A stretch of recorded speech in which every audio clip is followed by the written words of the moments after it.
வணக்கம், இது உங்கள் தமிழ் சைனிக். இந்த வீடியோவில் நம்ம எதை பற்றி பார்க்க போறோம்னாக்கா, 8வது ஓய்வூதியத்தில் ஒரு சில அலோன்சஸ் எல்லாம் ரத்து செய்யப்படலாம் அப்படின்னு ஒரு சில ஆர்டிகல் எல்லாம் வந்திருக்கு. ஸோ அந்த ஆர்டிகல் மூலியமா 8வது பே கமிஷன்ல எந்தெந்த அலோன்சஸ் எல்லாம் ரத்து பண்ணலாம், இல்லை ஏதாவது கூட இணைச்சு அது ஒரே அலோன்ஸை கொடுக்கலாம். இதுக்கு முன்னாடி நம்மளுக்கு கொடுத்த 7வது பே கமிஷன்ல எந்தெந்த அலோன்சஸ் எல்லாம் எப்படி ரத்து பண்ணாங்க, எந்த அலோன்ஸை கூட எந்த அலோன்ஸை சேர்த்து எந்த மாதிரி நம்மளுக்கு கால்குலேட் பண்ணி பே கமிஷன் கொடுத்தாங்க அப்படின்றது பத்தியும், 8வது பே கமிஷன்ல இந்த மாதிரி நடந்தாச்சுனாக்கா அரசு ஊழியர்களுக்கும் ஓய்வூதியதாரர்களுக்கும் எவ்வளவு தாக்கத்தை ஏற்படுத்தும் அப்படின்றத பத்தி தான் இந்த வீடியோவில் நம்ம டீட்டெயிலா பார்க்க போறோம். ஸோ இந்த வீடியோ பார்க்கறதுக்கு முன்னாடி என்னோட வேண்டுகோள் என்னன்னா, ஃபர்ஸ்ட் டைம் நம்ம சேனல் பார்க்குறவங்க மறக்காம சேனலை சப்ஸ்கிரைப் பண்ணிட்டு பக்கத்துல இருக்க பெல் ஐக்கானை கிளிக் பண்ணீங்க. அதே போல சேனல்ல இருக்க பழைய வீடியோ பார்த்து ஷேர் பண்ணியும் சேனலுக்கு சரி பென்ஷனுக்கு சரி உங்களோட சப்போர்ட்டை கொடுங்க.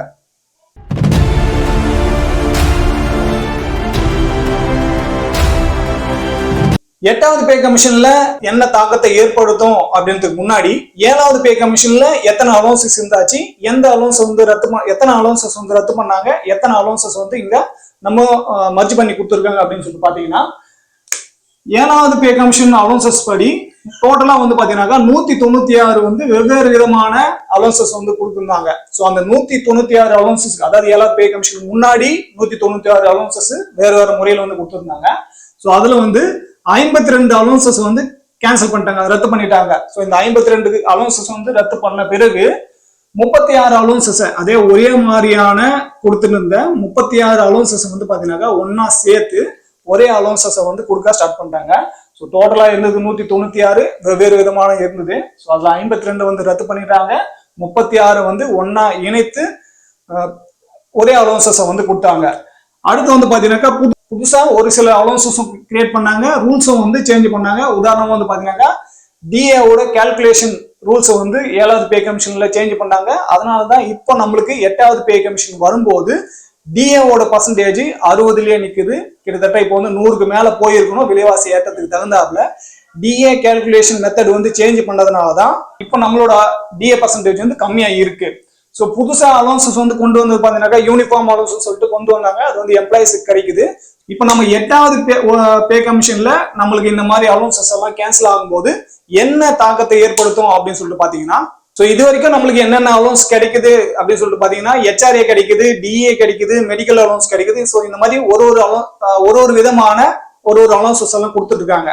இந்த அலோன்சஸ் எல்லாம் கிடைக்கிறதுனாலதான் ஒரு எம்ப்ளாய்க்கு அதிகப்படியான தொகை சம்பளமா கிடைக்குது. ஸோ இந்த அலோன்சஸ் எல்லாம் கேன்சல் பண்ணிட்டு சம்பள அமைப்பை எளிமைப்படுத்துக்காக தான் இந்த அலோன்சஸ் எல்லாம் கேன்சல் பண்ணி அது பேசிக் பென்ஷனை அதிகரிச்சு கொடுக்குற மாதிரி ஒரு பேச்சுவார்த்தை போயிட்டு இருக்கு. அது எப்படின்னு பாத்தீங்கன்னாக்கா, தேவையில்லாத அலோன்சஸ் எல்லாம் ரத்து பண்றதுக்கும், பலவிதமான வெவ்வேறு விதமான அலோன்சஸ் ஒன்னா சேர்க்கறதுக்கும், தேவையில்லாத அலோன்சஸ் ரத்து பண்றதுக்கும் இதுல பாத்தீங்கன்னாக்கா வாய்ப்பு இருக்கு.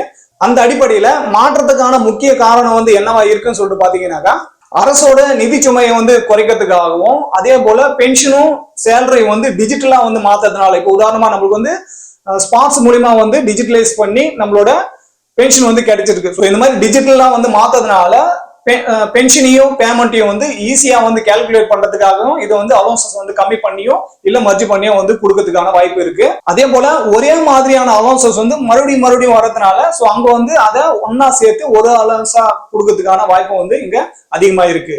அரசு ஊழியர்களுக்கும் ஓய்வூதியர்களுக்கும் இந்த மாதிரி அலோன்சஸ் குறைக்கிறதுனால அவங்களோட கைக்கு வர சம்பளம் குறையலாம். ஆனா அதே அடிப்படையில பாத்தீங்கன்னாக்கா அவங்களோட பேசிக் அதிகமாகும் போது அந்த ஈக்குவலேஷனுக்கான எவ்வளவு அலோன்சஸ் குறையுதோ அதுக்கு தகுந்தாவுல பேசிக் அதிகமாகுதுனாக்கா அதை அங்க ஈடுகட்டுறதுக்கான வாய்ப்பும் இருக்கு. ஸோ இந்த ரீசனுக்கு இந்த பேசிக் பென்ஷனையும் பேசிக் பேவும் அதிகமா அதிகரிக்கிறதுனால இங்க ஓய்வூதியருக்கும் சரி, அதே போல அரசு ஊழியருக்கும் சரி எந்த விதமான பாதிப்பும் ஏற்பட போறது இல்லை. ஏன்னா பென்ஷன் கால்குலேஷன் பேசிக்கும் டிஏ சேர்த்து தான் நம்மளோட பென்ஷன் கால்குலேஷனோ இல்ல பேமெண்ட்டோ கிடைக்குது.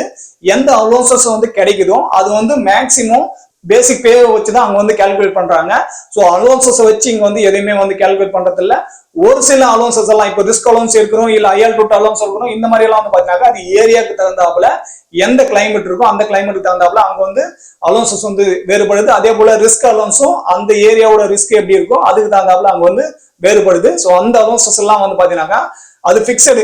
இவங்க இந்த பேசிக் வாங்குறாங்க அதனால இவ்வளவு அமௌண்ட் அப்படின்னு சொல்லிட்டு அவங்க வந்து பேசிக் வச்சு அலோன்சஸ் வந்து கால்குலேட் பண்றது இல்ல. ஸோ இந்த மாதிரி 1 ஜனவரி 2026 இருந்து நம்மளோட 8வது பே கமிஷன் வந்து வரணும்.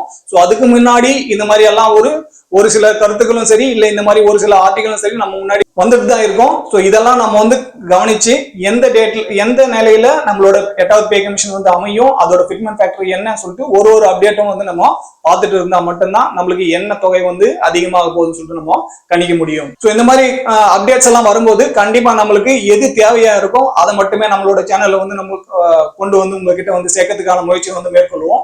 தேவையில்லாத மெசேஜஸோ இல்ல தேவையில்லாத விஷயத்தையும் வந்து கண்டிப்பா நம்ம சேனல் மூலியமா உங்களை வந்து சேராது.